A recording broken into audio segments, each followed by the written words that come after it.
की संपूर्ण जिल्हा परिषद साध्या वेशातल्या पोलिसांनी बनली होती. म्हणजे आम्हाला समजलं नाही की एवढं मोठ्या संख्येनं पोलीस का इथं आहेत. आणि आमच्या एक सन्माननीय सदस्य बापूसाहेब शिंदे आहेत आमच्या बरोबर, त्यांचं आमच्याच 2 सदस्यांनी अपहरण केलं अशी त्यांच्या विरुद्ध काल खोटी तक्रार दाखल केली. सकाळी काल एकदा त्यांच्या विरुद्ध तक्रार झाली. ते स्वतः पोलीस स्टेशनला गेले. त्यांनी पोलीस स्टेशनला पहाटे जबाब दिला की मी पुन्हा मला कोणी अपहरण केलेलं नाही, मी माझ्या मर्जीनं माझ्या पक्षाबरोबर आहे. ते स्टेटमेंट दिल्यानंतर दुसरा गुन्हा 6:15 वाजता दाखल केला आणि त्याच्यामध्ये आमच्या 4 राष्ट्रवादी काँग्रेस पक्षाच्या 4 लोकांची नावं घातली. त्याच्यामध्ये 2 नावं आमच्या जिल्हा परिषद सदस्यांची होती, 2 नावं इतर होती. मांडवे, संदीप मांडवे आणि अनिल देसाई हे सदस्य जे आमच्याबरोबर इथनं सकाळी आम्ही गेलो. त्यांना आतमध्ये जाताना त्याच्या अगोदर तर सांगतो, कामेश कांबळे जे आमचे सदस्य होते त्यांना मी आणि मकरंद आबा आम्ही लिफ्टमधनं वर घेऊन जात असताना माननीय शिवेंद्रसिंह राजे भोसलेंनी त्यांना हरवलं. तो म्हणला मला बोलायचं नाही, मी आबांच्या दादांच्या बरोबर मी जाणार आहे, एवढं स्पष्ट त्या कामेश कांबळेंनी सांगितलं. तरी बाबांनी त्याला दम दिला. बाबांबरोबर ज्यांचा जिल्हा परिषदच्या निवडणुकीशी संबंध नाही अशी सातारचे नगराध्यक्ष मोहिते आणि एक फिरोज पठाण नावाचा त्यांचा कार्यकर्ता, त्या तिघांनी मिळून मी त्याला कवळा भरला होता. असं मी त्याला मिटिंग धरलं होतं कामेशला. माझ्या मिटिंगनं सोडून त्याला उजव्या बाजूच्या वरांड्यामध्ये ओढत नेलं. तिथनं धरून मी आणि आव्हाने परत त्यांच्या मिटिंगनं सोडवून त्याला लिफ्टमध्ये आणलं. लिफ्टमधनं 4थ्या मजल्यावर आम्ही घेऊन गेलो. अगदी दरवाज्यातनं आतमध्ये आमच्या सगळ्या सदस्यांच्या बरोबर, तुम्हाला आमचे सदस्य सांगतील, आमच्या सगळ्या सदस्या बरोबर ते कामेश कांबळे जाऊन आमच्या सदस्यांच्या बाजूला बसले. दुसरे जे 2 सदस्य आमचे खाली होते त्यांना आणायसाठी आबावरच थांबले. शशिकांत शिंदे साहेबांनी आम्ही खाली आलो. तोपर्यंत शिंदे साहेबांना लोकांनी सांगितलं की बसमध्ये बसणाऱ्या सदस्यांना सुद्धा आत सोडत नाही, त्यांची बस सुद्धा बाहेरच उभा केलेली आहे दरवाज्यावरची. शशिकांत शिंदे साहेब तिकडे बसकडे गेले आणि जे 2 सदस्य खाली होते अनिल देसाई आणि संदीप मांडवे त्यांना घेऊन मी वर आलो. मी वर आल्यानंतर 4थ्या मजल्यावर गेल्यावर बाबा जसं सांगतायत 101 साध्या वेशातले पोलीस त्या लिफ्टच्या समोर उभे होते. त्यातनं सुद्धा पोलीस त्यांना धरत होते आणि मी आमच्या 2 सदस्यांना घेऊन आबा आणि मी आम्ही दरवाजापर्यंत गेलो. दरवाजापाशी अक्षरशः पोलिसांनी असं दांडकी आडवी लावली, काट्या आडव्या लावल्या. आम्हाला पुढे जाऊ दिलं नाही. 25-30 पोलीस आम्हाला मागे ढकलत होते. हे आणि मी पुढे होतो. आमच्या दोघांच्या मध्ये ते सदस्य होते, आम्हाला मागे ढकलत होते. 10 पोलीस एका सदस्याला ओढत होते. 10 पोलीस साध्या वेशातले. तो मांडवे सदस्य आमचे ते सांगत होते अरे मंत्री आहेत 2, पण काही सुद्धा त्या पोलिसांवर परिणाम नाही. मला त्या झटापटीमध्ये मला इजा झाली, रक्त आलं माझ्या हाताला, काय लागलं मला त्या गडबडीत समजलं नाही. पण तरी सुद्धा दरवाजापर्यंत त्या संदीप मांडवेंना अनिल देसाईंना आम्ही नेलं. पण ज्यादा परत त्या सिव्हिल ड्रेस मधले पोलीस आले. म्हणजे तसं बघितलं तर आम्ही दोघं, नितीन काका होते, आम्ही शशिकांत शिंदे साहेब होते, आम्ही 5-25 पोलिसांना बाहेर पडलो. म्हणून त्यांनी ज्यादा बाहेरच्या बाजूला उभे असणाऱ्या पोलिसांना बोलवलं आणि त्याने आम्हाला ओढलं बाजूला आणि आमच्या तावडीतनं ते 2 सदस्य त्यांनी घेऊन पोलीस स्टेशनला गेले. म्हणजे जर तुम्हाला लोकशाही मार्गाने जर तुम्हाला सत्ता पाहिजे होती तर लोकांनी तर 37 मतांना आमच्या बाजूने दिला होता. पण आम्ही काही निवडणूक झाल्यावर हातात घातलेला नाही. आमचा तिघांचा हातात निवडणुकीच्या आधीपासून आहे. 2 राष्ट्रवादी तरी एकत्र लागल्या आणि शिवसेना आणि राष्ट्रवादी काँग्रेसची आम्ही तडजोड करून त्रिपोल अलायन्स निवडणूक पूर्व युती आम्ही केली. आमचे 37 सदस्य आपले निवडून आले. आमच्यातल्या 2 सदस्यांनी व्हीप मोडला, ह्यांच्यातल्या राष्ट्रवादीतल्या 2 सदस्यांनी व्हीप मोडला. ठीक आहे, त्यांच्यावर आता आम्ही पक्षांतर बंदाची कारवाई करू, त्यांचं डिस्क्वालिफिकेशन करू, त्यांचं सदस्यत्व रद्द करू. अगदी सुप्रीम कोर्टापर्यंत जायची वेळ आली. काही लोकांनी सांगितले त्या सदस्यांना की तुमचं सदस्यत्व जाऊ देत नाही. पण सगळंच काय आज जसं शासन त्यांचं मांडलिक झालं, पोलीस जसं त्यांचे घरगाड्यासारखं वागले भारतीय जनता पक्षाच्या, तसं न्याय देवता आम्हाला न्याय दिल्याचा विश्वास आहे ना. आम्ही इथं न्याय मागू, कोर्टामध्ये जाऊ, हायकोर्टात जाऊ, सुप्रीम कोर्टात जाऊ, पण ज्यांनी पक्षाचा आदेश मोडलाय त्यांच्यावर कारवाई करायचा आम्ही निश्चितपणे कोर्टाच्या न्यायालयाच्या माध्यमातून प्रयत्न करू. पण आज मला एकच तात्पर्य सांगायचं आहे, आम्ही तरी सुद्धा 33 सदस्य इथनं गेलो होतो. 33 मतं जर आम्हाला पडली असती आणि नेलेले सदस्य ते मतदान करायसाठी येत होते. म्हणजे तुम्ही लोकशाहीचा खून केलाय. लोकशाही मतदानापासून कुणालाही रोखत नाही, पण इथं मतदानाच्या दरवाज्यावर आलेला आपल्याला तर सगळ्यांना नियम माहिती आहे. 100 मीटर पांढरी लाईन उडलेली असते निवडणुकीच्या वेळी. त्या पांढऱ्या रेषेच्या आत 5:30 वाजायच्या आत जर आपण माणूस उभा केला तर रात्रीच्या 8 वाजेपर्यंत मतदान घेतात. त्यांच्या 100 मीटर नाही, आत अधिकारी बसले, ह्या दरवाज्यावर आम्ही नेऊन त्याला सोडले, तिथनं पोलिसांनी ओढून गेले. म्हणजे किती दादागिरी, किती मजुरी, किती सत्तेचा माज. आम्ही पण आहे ना त्या सरकारमध्ये मंत्री आहोत. मंत्र्याला जर जखम होती, दुसऱ्या मंत्र्याला जर तुम्ही त्यांना जर धक्काबुक्की करता, 2-2 मंत्र्यांना ओढता, म्हणजे तुम्हाला मंत्री असलेल्याचं सुद्धा तिथं समोर आपले त्याचं सुद्धा भान नाही. एवढे पोलीस मांडलिकत्व पत्करल्यासारखं भारतीय जनता पक्षाचे आज वागलेले आहेत. आम्ही आमच्या युतीच्या वतीनं या पोलिसांचा आणि जिल्हा प्रशासनाचा जाहीरपणानं धिक्कार करतो, निषेध करतो. आणि समारोप करताना मी एवढंच सांगेन, या प्रकरणाची सुरुवात आज भारतीय जनता पक्षाने केलेली आहे, पण याचा शेवट राष्ट्रवादी काँग्रेस आणि शिवसेनेची युती. निश्चितपणे आम्ही जास्त बोलत नाही, पण आज तुम्ही बघितलं असेल माध्यमांनी सुद्धा, आम्ही बाहेर आलो, निवडून आलेल्या लोकांच्या अंगावर गुलाल होता, पण चेहऱ्यावर सुटकी काळा होती. आणि आमचे लोक पराभूत झाले होते, पण वाघासारखी ताट मान करून आमचे सगळे घोषणा देत होते शिवसेनेच्या आणि राष्ट्रवादी काँग्रेस पक्षाच्या विजयाच्या. हा मर्द शिवसैनिक आहे, हा मर्द राष्ट्रवादी काँग्रेसचा सैनिक आहे.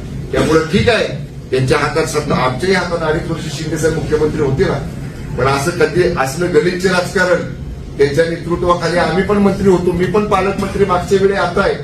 अनेक निवडणुका झाल्या, मग का बरं आता बोलायचं नाही मला.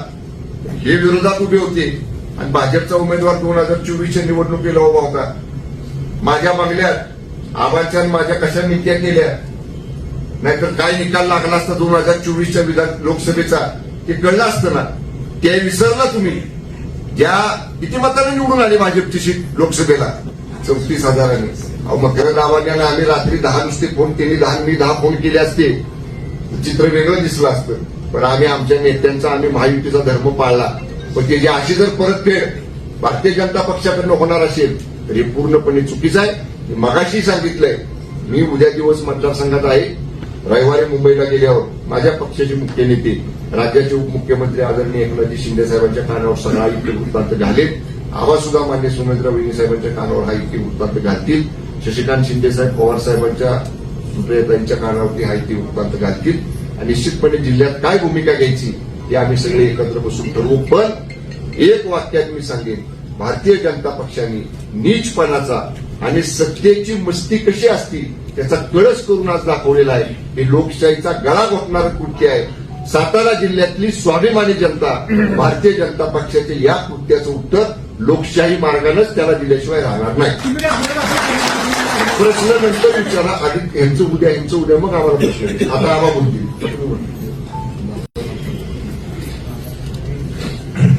आज सातारा जिल्हा परिषदेच्या अध्यक्ष उपाध्यक्ष पदाची निवडणूक होती. पालकमंत्री शंभूराजे देसाई, विक्रम पाटील, नितीन काका आणि आम्ही जरा शांत सगळ्यांनी येऊन ही निवडणूक लढवत असताना जनतेने यशवंतराव चव्हाणांच्या आणि असलेल्या भूमिकेला पाठिंबा देऊन या सातारा जिल्ह्याने इतिहास घडवला. 37 सदस्य आमचे निवडून आले होते. सत्तेच्या माध्यमातून 4 सदस्य अभिष आणि दबावपोटी फोडण्याचा प्रयत्न केला. कालपर्यंत 33 सदस्य आमच्याबरोबर होते, आहेत, आजही होते. सत्ता मिळवण्यासाठी सगळे प्रयत्न केल्यानंतर सुद्धा भाजपला यश येत नाही म्हटल्यानंतर सत्तेचा दुरुपयोग करण्याचा प्रयत्न झाला, त्याचा उल्लेख केला गेला.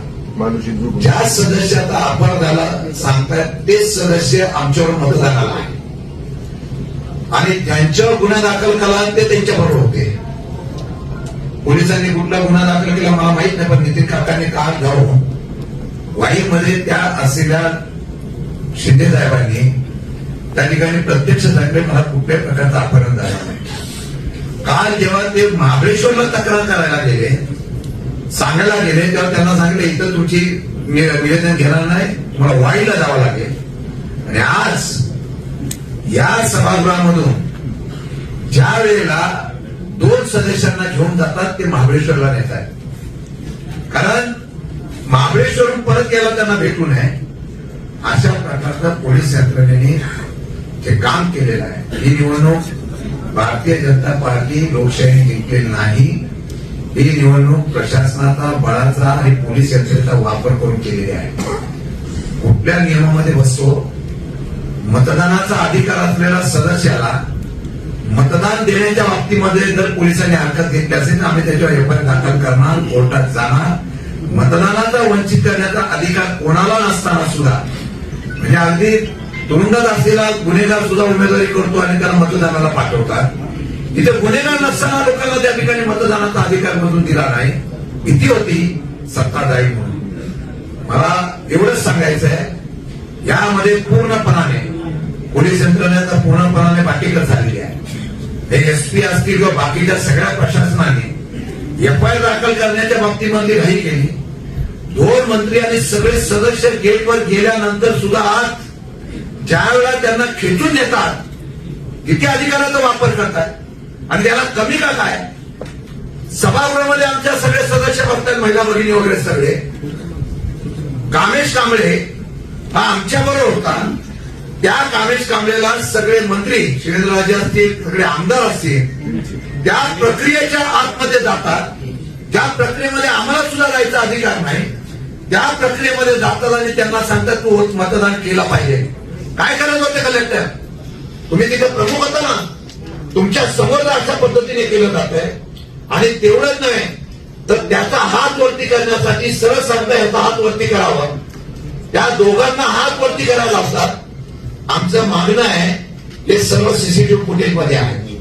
खाली असलेल्या उमेदवाराला, सदस्याला पळवून नेणं हे पण सदस्य पोलिसांच्या असलेल्या आतमध्ये एवढं धाडस दाखवतात म्हणजे यांना कायद्याची आणि सरकार आमच्या बापाचं नाही असं वाटायला लागलेलं आहे. त्या पद्धतीने केलेलं आहे. मला वाटतं हा निश्चित आहे की रणीचा नाव आहे.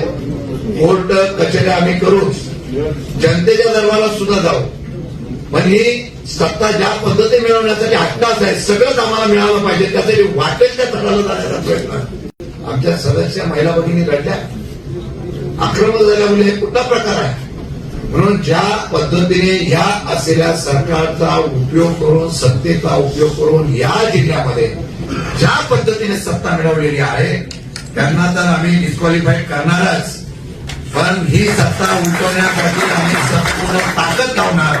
आणि वेळ पडली तर न्याय मिळाला नाही तर हे प्रशासन असंच जर चालणार असेल त्या प्रशासनाच्या विरोधात सुद्धा रस्त्यावर उतरावं लागेल हा इशारा आम्ही देतोय. आणि मला वाटतं की आज जनता आमच्या बरोबर आहे, कार्यकर्ते आमच्या बरोबर आहे आणि मला खात्री आहे की जिल्हा परिषदेचा अध्यक्ष, उपाध्यक्ष हा आमच्या आघाडीचाच झाला असता हे त्रिवार सत्य होतं. पण रडीने हा डाव खेळण्याचा प्रयत्न केलेला आहे त्याचा आम्ही निषेध करतोय. परंतु पोलीस यंत्रणेने आम्ही पोलिसांवर सुद्धा एफआयआर दाखल करणार आहे, पोलिसांवर सुद्धा कोर्टात केस दाखल करणार आहे, पोलिसांवर पण करणार, जिल्हाधिकाऱ्यावर पण करणार केस दाखल. तुम्ही ज्या पद्धतीने चुकीच्या पद्धतीने आणि आमची मागणी आहे जे सीसीटीव्ही फुटेज आम्हाला मिळालं पाहिजे जिल्हाधिकाऱ्याच्या निवडणूक प्रक्रियेला आणि त्याचबरोबर जिल्हा परिषदेच्या प्रिमाइस मध्ये सर्व सीसीटीव्ही फुटेज मिळाले पाहिजे अशी आमची मागणी आहे. आणि तशा प्रकारचे सगळे पुरावे घेऊन आम्ही कोर्टामध्ये लढाई तर जिंकू, पण रस्त्यावर सुद्धा जिंकू एवढा इशारा आम्ही देतो. आणि मला मगाशी एक सांगायचं राहिलं, शिंदे साहेब जसं म्हणले तसं पोलिसांच्या बळाचा मी वारंवार मगाशी माझं मनोगत सांगताना उल्लेख केलाय. पोलीस त्यांचे मी म्हटलं तसं घरगाड्यासारखं वागलेले आणि या पोलिसांचे प्रमुख या जिल्ह्याचे जे पोलीस अधीक्षक आहेत तुषार दोशी यांना तात्काळ निलंबित करावं अशी सुद्धा आणि या ठिकाणी आज 2 मंत्री आम्ही या ठिकाणी करतोय. मंत्रिमंडळाच्या बैठकीमध्ये सुद्धा हा विषय आम्ही मंत्रिमंडळासमोर नक्की मांडू. पण लोकांच्या वतीनं, जिल्ह्याच्या वतीनं, जिल्ह्यातल्या या राष्ट्रवादी काँग्रेस पक्ष, शिवसेना युतीच्या वतीनं पोलीस अधीक्षक तुषार दोशींना तात्काळ निलंबित करावं ही आमच्या आज आमच्या युतीची या ठिकाणी मागणी आहे. जरा ऐका. सातारा जिल्हा परिषदेच्या अध्यक्षपदाची आणि उपाध्यक्षपदाची जी निवडणूक पार पडली, अरे जरा अर्थात बोलू नका ना.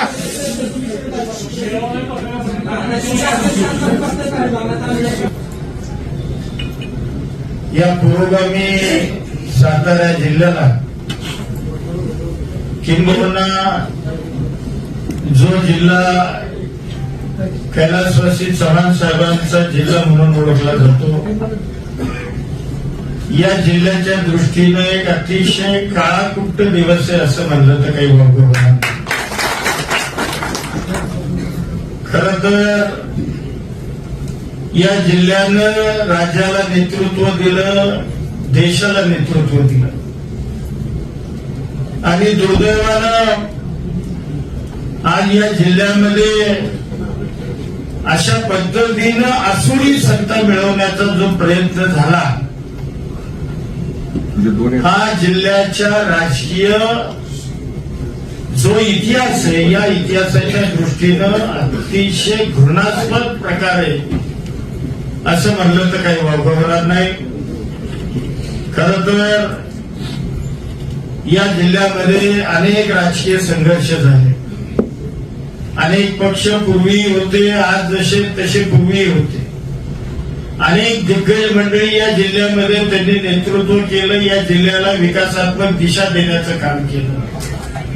त्याच सातारा जिल्ह्यामध्ये दुर्दैवानं जे याच्यापूर्वी कधीही घडलं नाही, कधीही नाही, म्हणजे तुम्हालाही पत्रकारांना कल्पना आहे की अशी घटना याच्यापूर्वी या जिल्ह्यामध्ये कदापिही घडली नाही. ती घटना आज सातारा जिल्ह्यामध्ये भारतीय जनता पार्टीनं जे राजकारण आज या ठिकाणी केलं, त्यामुळे या जिल्ह्याची मान शर्मेनं खाली गेली असं म्हणलं तर वावगं होतं.